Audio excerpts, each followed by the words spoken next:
Hey there, ladies and gentlemen, Xan here, bringing you today a special video, our first ever episode of On the Net. It's going to be one of two sistering series to Off the Shelf. The other we're not quite ready to reveal yet. But just as Off the Shelf is about games hot on the store shelves right now, both physical and digital, from obscure to infamous, On the Net is going to be sort of like the MMO browser game equivalent.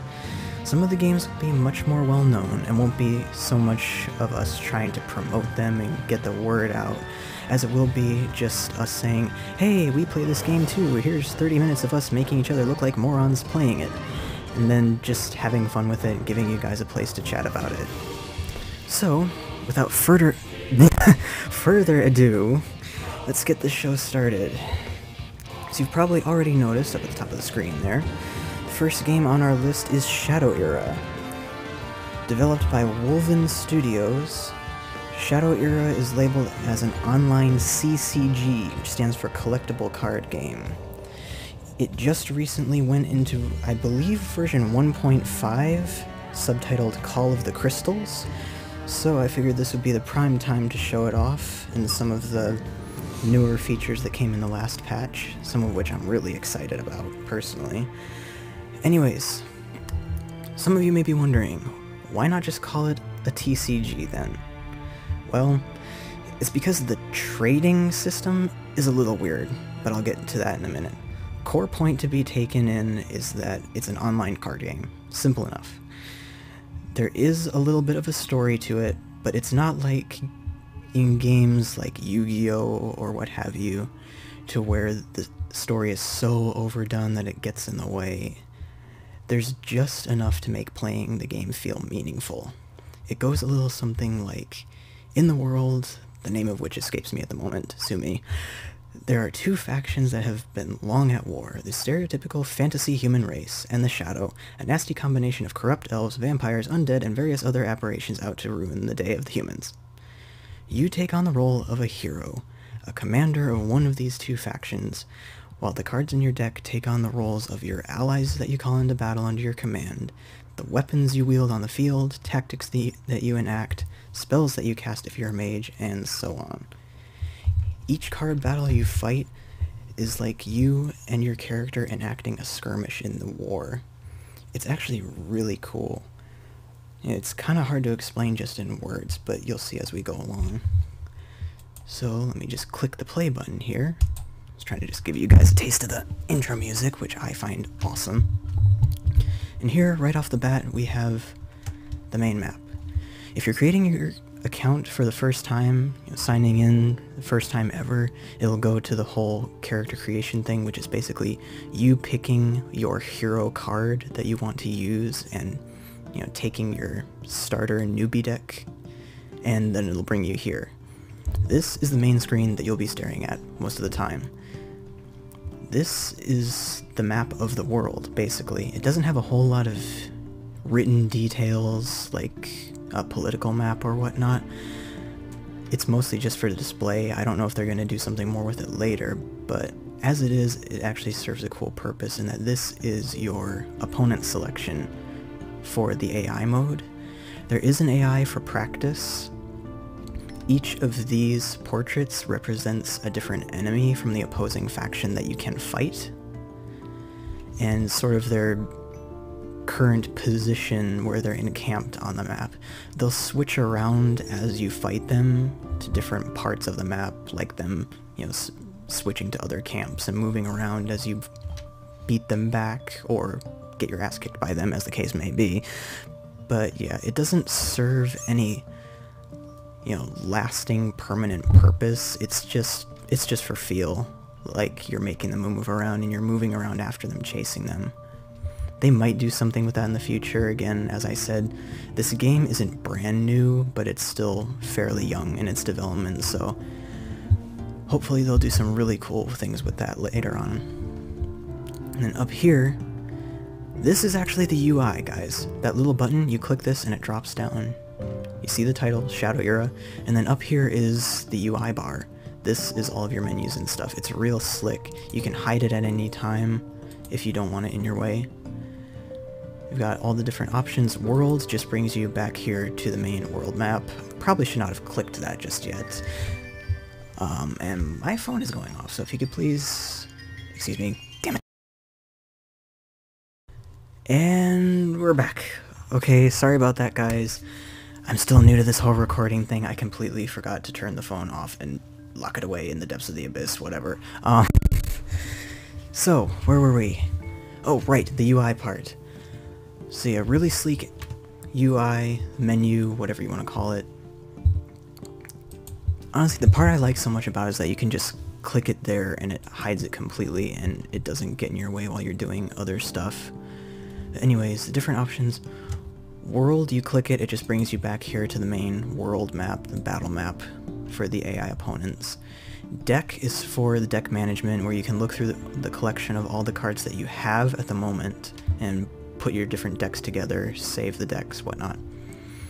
Merchant is the trading system in the game, which, like I said, is a little weird. It's the reason why Shadow Era is a CCG instead of a TCG, but not quite there yet. I'll explain that just a little bit later.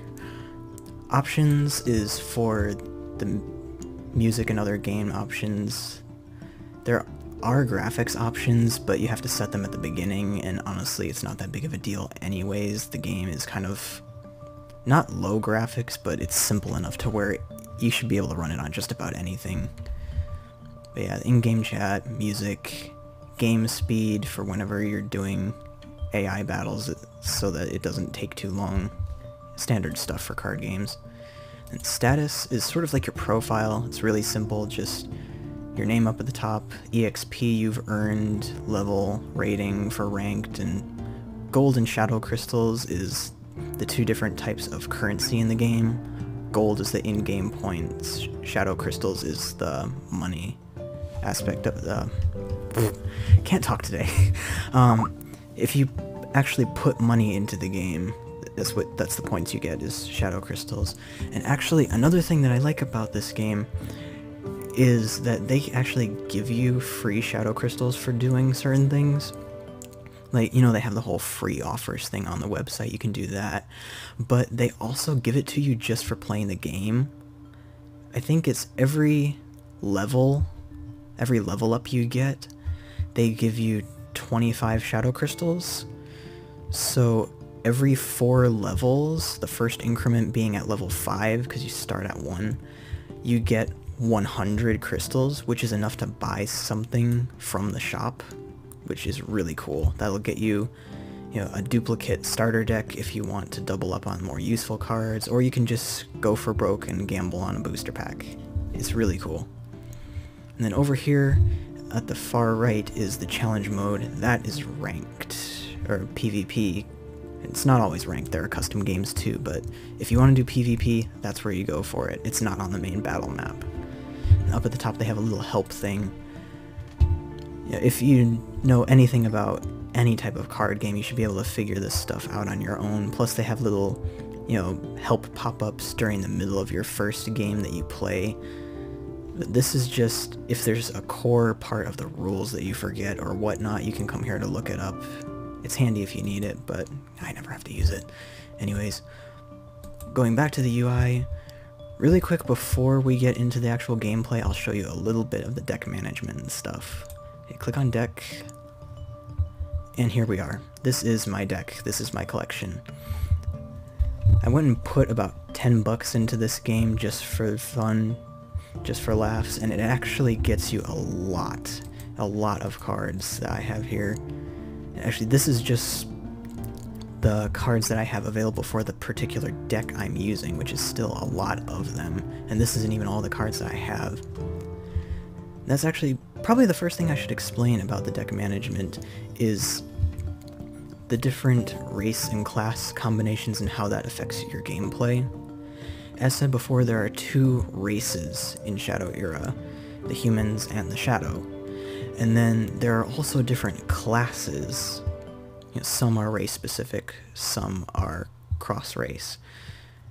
There are the warriors, there are the mages, archers, which are all shared across all races.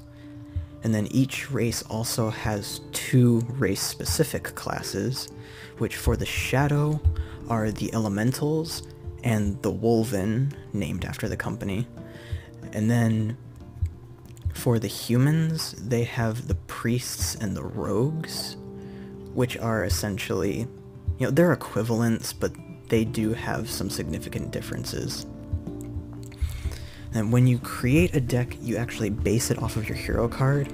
For me, because I picked Shadow, got a Shadow deck, it's this guy right here. Oop! Oh crap, I didn't mean to do that. Ah! But yeah, that's the guy I picked. Zaladar, one of the Shadow Elementals. So when you pick the hero, the whole rest of your deck is based off of that. You can only use cards that are compatible with the race class combination that you picked. There are plenty of cards for each combination to where you can vary it up. This game actually has more variation than I have seen in a lot of different games. Like, even 2 different decks of the same race and class combination can be incredibly varied depending on how you do it. But there are also some constants that keep things familiar and comparable. So yeah, other than that, there isn't much to explain. You just sort of look through the different cards that are compatible and pick out the ones that you like and work together. So I'm just going to close out of that. I am not going to save, not ruining one of my decks. Back to the world. Okay, the merchant. I need to show you guys this because this is what makes the game a CCG instead of a TCG. Collectible instead of trading card game. This is the main page for the shop. This is where you get your structure decks, you know, 1 for each race class combination, and the random booster packs to just get anything. And yes, there are some cards that do not come in the structure decks. There is a point to the 15 card booster pack. But then if you click over to buy, this is the shop. This is a list of pretty much all the cards in the game at the present time. The difference between a trading card game and a collectible card game is that you can't trade them, per se. You can't just take a card in your deck, go to a random player and say, hey, I'll trade you this one for one of yours. You take the cards that you have that you don't want, you click over to this tab, which is a sell tab, and you sell your cards to an NPC merchant for a set price. And then all of the cards that get sold get put into here, into the buy tab, and then people can buy them back from the computer-controlled shop. All the cards that the merchant sells are actual copies of the cards that people have sold. So, like, it is possible for all the copies of a card to be bought up out of the shop and then it'll be temporarily unavailable.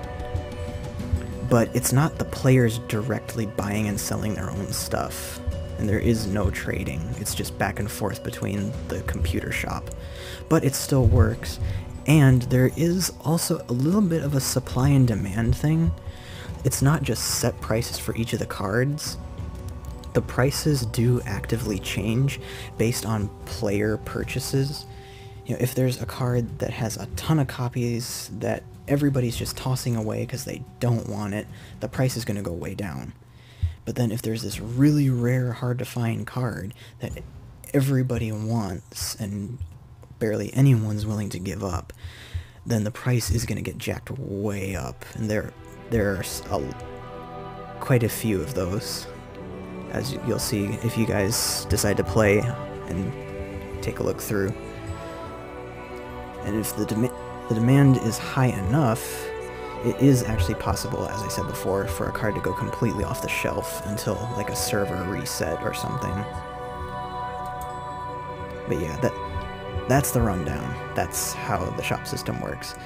It's not what I'd call ideal for a card game like this. It would really be nice if you could trade stuff, but I wouldn't call it flawed either. It does work. It's not bad. It's just quite a bit different from your usual card game. Anyway, now that I've yacked your ear off for all that time, how would you guys like to see some actual gameplay of the game? Yes! Okay, so, back to our world map. Actually, you know what? Deck management. Which deck do I want to use? I actually have a few different decks. I want to show you guys at least 2 of them. You know, I'll just use my Zaladar deck first. I'll show you guys 2 of them in the AI mode, and then hopefully after that I can do a sort of a part 2 to this video, and I can show you a little bit of the PvP, maybe me and Killian going head to head or something. Nothing serious, but just to give you guys an idea of the difference between... Let's see, who do I want to fight? Victor the Ranger, Lance the Rogue, Nishavan the Mage, Jericho the Priest, or Amber Rain.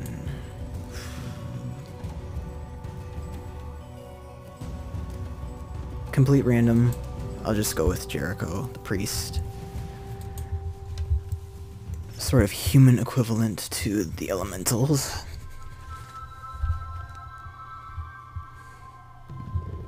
And here we go. Okay, my turn first. So the first stage of the game, you draw... I believe you draw 5 cards to start, and then because it's my turn I drew an extra. But the first thing you do on your turn is choose a card to sacrifice. It's, from what I hear, it's a little bit like the World of Warcraft card game. But for those of you like me who don't know much about that game, it's a little like Magic the Gathering, to where it uses a resource system, but instead of color-coded mana, any card can be used for mana. In a sense, it's actually a little more like Duel Masters, but once again without the colors, and you can pick any card in your hand that you want to give up as a resource. Resource cards cannot be used for their own effects, but they can be used to play other cards. So at the moment, I think I'll give up Shriek of Vengeance. I have that in there for PvP, but the AIs don't use too many items and stuff. So now I have 1 resource. I can play any card in my hand that has a cost of 1. Only one I have at the moment is Hellsteed, so I'll just cast that out there. Have a little bit of something. And then end turn. Alright, yeah. I didn't think he was going to play anything. Humans aren't very well known for their early aggression. They actually don't have a whole lot of 1-cost cards. They have a few more ever since version 1.5, but the AIs don't really use them. So I need that. That is my trump card right there. I don't want to give that up. I'll get rid of Energy Discharge. Hopefully the match won't last long enough for me to have to use it. I'll play out...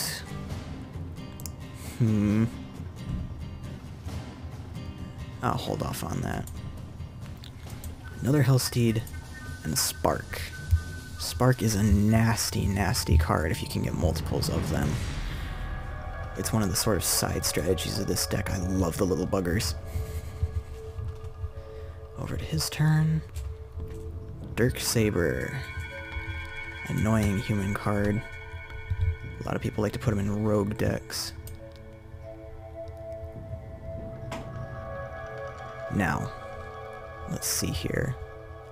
Eternal Renewal, once again another late game card. Hopefully I won't have to use that, so sacrifice it. Here's where things get interesting. This is what this deck is all about, guys. Shard of Power. All of the ally cards that I have in play now get +2 to their attack, but are reduced to 1 health.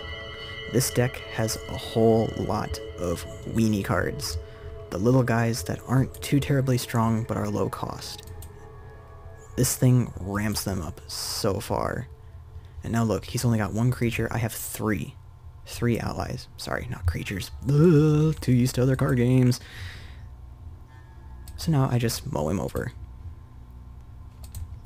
Actually, I'll attack his hero first. 5 damage, because the Hellsteeds ramp up the not Shadow, the Spark. God, I can't talk today. You guys know what I'm talking about. You'll forgive me, right? So Hellsteed that I played before has a really neat ability. The first other ally you have besides it that attacks in the turn gets a +1 boost. Because I have 2 of them, that's a +2. So that's why the Spark did so much damage in one go.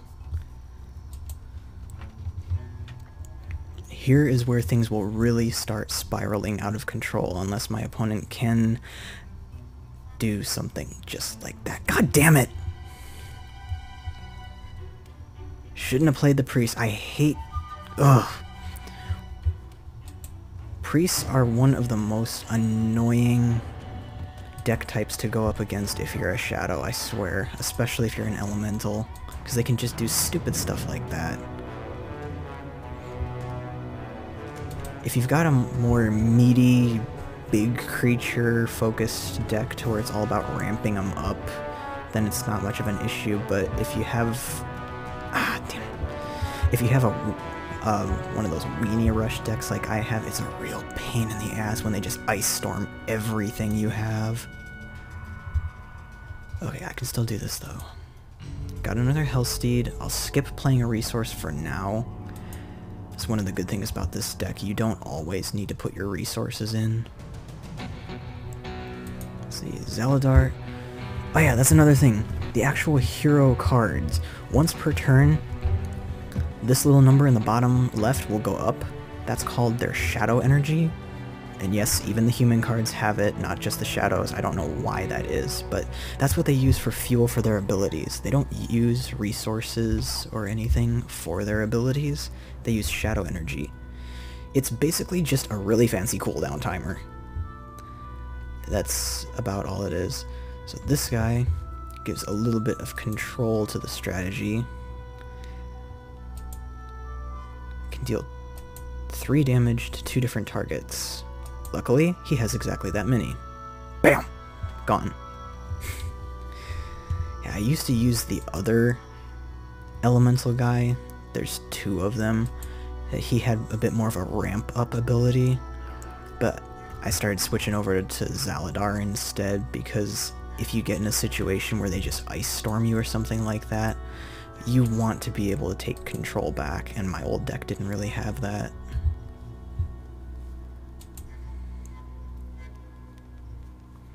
Back over to him. Wrath of Summer.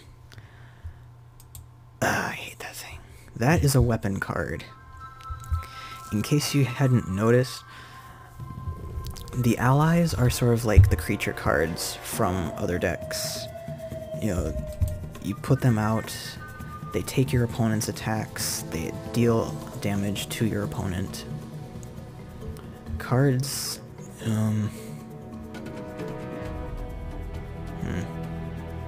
skip that either way, I don't want to get rid of it. Cards like my Shard of Power are item cards. They persist on the field just like your allies do, but they're not meant for direct offense and defense. They provide continual abilities, persistent effects. Then there are weapons. Weapons are what basically allows your hero to participate in the combat. This is like your guy picks up a staff and starts hitting people with it, or casting the fancy fire spell, as the case may be. Might be a smarter idea, but anyways. Weapons have 2 stats just like creatures do. They have their attack value, they have their durability instead of the life total. The durability is how many times they can be used. Whether you're attacking with them, or whether you're defending against an ally attack. What I mean by defending is that if a creature, an ally, attacks an enemy's ally or an enemy hero, and the target lives through it, the target can attack back. Normally, hero cards can't do that unless they're equipped with a weapon. See, he has a weapon equipped now, so I have to be a little more cautious about how I go about this, because anything I attack him with will get attacked back. And because I have my shard out, everything I attack him with is going to die in one turn. Given that fact, it might actually be better to just save up my cards, save up my resources until he wears that thing out trying to attack me directly with it, and then just bum rush him a second time over. So I think I'm going to do that. End my turn for now. See what he does. Only issue is going to be if he starts getting allies of his own. Once again. God damn it. Okay, he's not going to make this easy on me. Hopefully by the time that staff wears out, I can build up enough shadow energy to wipe him. This I can use to stall a little bit. Here be monsters. If the opponent has more resources, or... Oh yeah, they did change in 1.5. If the opponent has an equal number of resources to you or more, it destroys one of theirs, and then you get to draw a card. So I'm going to use that. Get rid of his card advantage, give me a little bit more of one. Then just end my turn for now, I guess. This is where things start to get a little dicey for me. This is the type of situations I do not like to be in with this deck. Decks like this are really good for gaining early board control. And if you're good at it, you can keep your board control. But if you lose it, it's really tough. Wait, that might be able to do something. How much health does she have? Yeah, that's another little interesting thing about the game I didn't quite think to explain, is that the allies in Shadow Era have a health value. It's sort of like toughness is in Magic the Gathering. The difference that I like is that damage is persistent, meaning, like, if I were to attack her with something this turn, she has 6 health, like say I managed to do 3 or 4 damage, she would stay at 2 to 3 health. It's not like in Magic to where at the end of combat everybody heals and they're fresh and ready to go for the next round. But also the cool thing is because of that, you can do sort of what I guess you'd call overhealing, to where anytime a card says that, you know, an ally gains a certain number of life, that's not just healing, it can be a life buff if they're already at full. Unfortunately, 6 life on its own is a lot to have to deal with, so I have no clue here. Bloodlust is kind of useless if I don't have any allies, so I think I'm gonna get rid of that for now. The staff only has 1 durability left, but he has a ton of shadow energy to use its ability, and I only have 2 allies.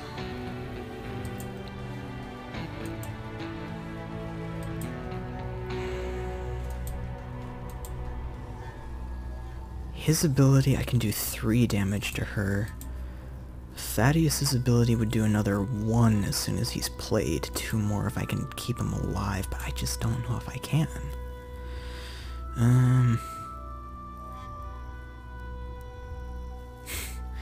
Yeah, that's another thing. The AIs are not always just a bunch of cakewalks. They can surprise you sometimes, and they get harder as your level goes up, so don't you be making fun of me with any noob comments for this. This is a tense moment here, guys. Help me. Pray for me! Probably gonna take a prayer. You know what? Screw— oh, no! I didn't want to do that! Darn it, I was gonna play them! I thought that was still the sacrificing— okay, now you guys can call me a noob. That was dumb. That was so dumb. I cannot even believe I just did that. Holy crap. Yeah, fine, get your free damage. Yeah, prick. Really? Of all the times for me to draw this thing, Yeah, lose one of my own resources, but I could have destroyed that thing. Ugh, I don't even... You know what? Gone. Don't want it, don't care.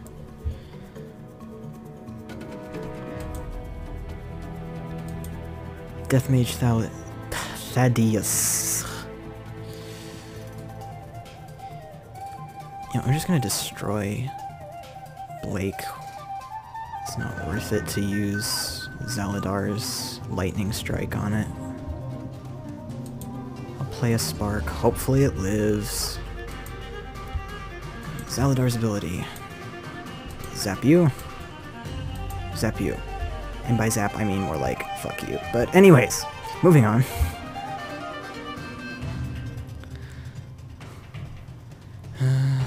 Standard card. Bloodhelm. Oh, she's attacking Zealot? I thought she would wipe my board with that. Oh, she still can. Never mind. Oh, I hate that thing so much. I hate Wrath of Summer.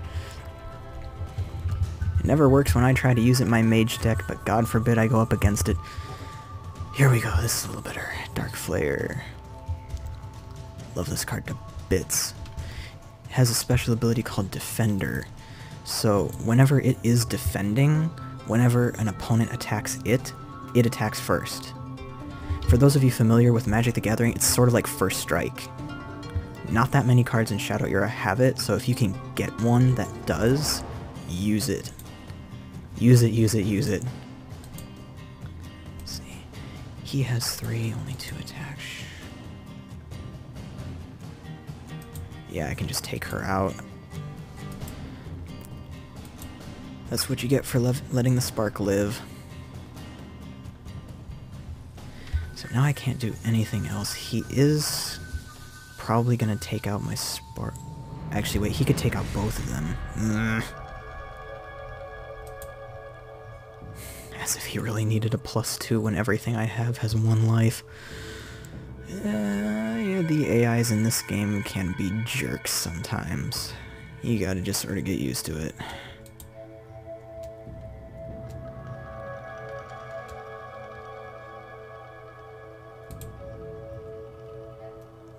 Yeah, light the thing ablaze. Definitely don't need that. This is still really tricky because all he's doing is using Wrath of Summer's active effect to deal 1 fire damage to one of my allies. Because Jericho's ability is a little situational. You won't always need to use it. So a lot of people who play him like to put cards like Wrath of Summer in there to where you can take his shadow energy and use it for something else. It takes 1 fire damage and set a blaze. A blaze is like a 1 damage per turn type of thing. All I have is 1 life creature, so every time he uses that, it kills something. I just need more cards to use. It's like right now I can either attack Bloodhelm and wipe his board, or attack him and bring him down to 5 life. Honestly, the smartest thing to do would probably be to get rid of Bloodhelm, because that leaves him with 1 less method of attack. And I don't think his deck has a whole lot of allies in it. It's a bit more spell and weapon focused. I'm just nervous that he's going to get lucky and pull one. Crazy shit like that happens in this game. It's ridiculous. Don't get me wrong, it is fun. I love this game to pieces, but it is ridiculous sometimes. Carnivore. See, that is a really good creature. No, it's not, because it's not a creature. A really good ally. But, as soon as I play it, Shard of Power is going to bring it down to 1. See, this is where the other elemental guy would normally be really effective. Zaladar's twin, I guess you would call him, is Elementalis, this more ghosty looking elemental guy. He has a really neat ability where for 3 shadow energy, You can pick one ally on your side of the field. It gains +1 attack and 3 life, permanently. If I could use that on the Carnivore, I could soup him up enough to where he could last more than 1 turn against the Wrath. But they changed Shard of Power in 1.5 to where instead of bringing anything you play down to 1 life and then you can bring it back up from there, they're stuck at 1 life. Yeah, that's why I play Zaladar. R.I.P. Elementalis. But yeah, I don't want to play it because he's just going to spend Shadow Energy to destroy it. So basically the best thing I can do is wait until next turn, hope I can get 2 allies out on the same turn, and zap him with Zaladar. Hopefully. Hopefully.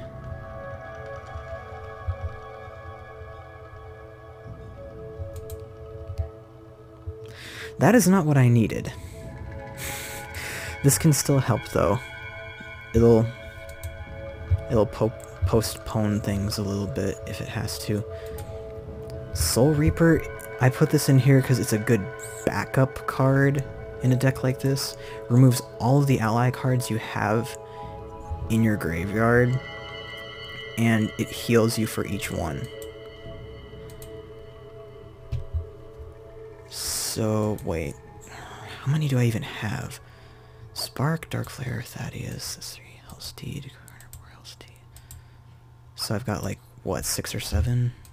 So yeah, that'll heal me for about 6 or 7. That's actually pretty... Oh, 2 for each card. Okay, that's really good. Okay, watch this. Cast Soul Reaper, remove all those, heal back up to 26. Suck it. Now, what I can do... No, you know, I'm gonna play this smart. Because I could spend the 4 Shadow Energy to zap him now. Just deal the damage. But there's always the chance that he's going to be a prick and play one of his own allies. So I'm going to save the Shadow Energy and just use it next turn or the turn after. Yep, see, right there. I told you guys, I called it. I knew it. Okay. Bad news is this is still a hairy situation. Good news is I can deal with this. Skip the resource phage because I'm ramped up enough. Play Spark, play Carnivore. They have casting sickness so they can't attack yet, but Zaladar can still go zappy zappy. Goodbye Bloodhelm. Fuck you Jericho. So, now that that's in order,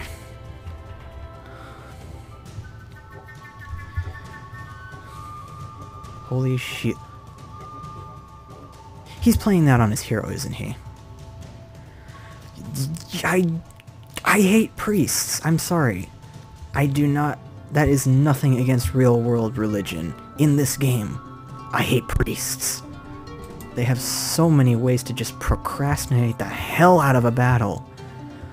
So now, like, I can attack him if I have any abilities that activate when I attack something. They're still good, but I can't actually damage him. Wait, what the...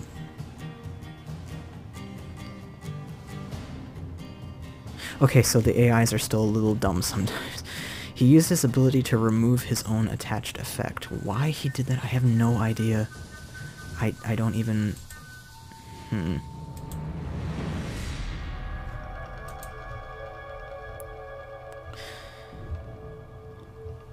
Okay, the AI is still... Despite the last weird move, he is still playing it a little bit smart. He's trying to hold on to that 1 durability to keep using its active effect. As long as he doesn't attack with it, it doesn't use durability. However, I can now not use this thing. What? I did... Hero item! It's an item! Why can I not... Ugh. Okay, so either the game is still a little buggy or I'm not getting something here. Shriek of Vengeance is supposed to destroy items and abilities, but it's not letting me play it. I can't destroy his wrath. I'm gonna have to just attack Bloodhelm, because that's all I have left to do. If I attack him, I get damage through. He's down to 2, but then he's still got Bloodhelm and the staff. Wait a minute. Evil Genius Rising. Okay, screw your staff. I'll make him waste it. Now he still has his Bloodhelm, but he can't set me on fire anymore. And in 2 more turns I can just zap him down with Zaladar. Okay, as long as he doesn't have healing hands, this should work. Please don't let me jinx it. Please, please don't let him have a heal. Oh, I hate priest decks. I hate them so much. Sacrifice Bloodlust. Not going to be able to use it. At least not effectively. 1 more turn, if I can just last this out. Okay, that is annoying. If the game was going to last any longer, that would be so annoying. Stealth means that allies can't attack it. You can still cast spells on it, but otherwise it's impervious. Once again, another favorite of rogue decks, but other classes like to sneak it in there if they can. Play a Fire Snake just because I have it. And GG. Target her just because I can. Target him. Dead.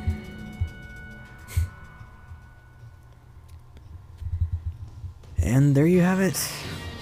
That's GG. That's how the gameplay goes. So, like I said, there's a lot of twists and turns, there's a lot of variations. It's awesome. And that was just one deck matchup.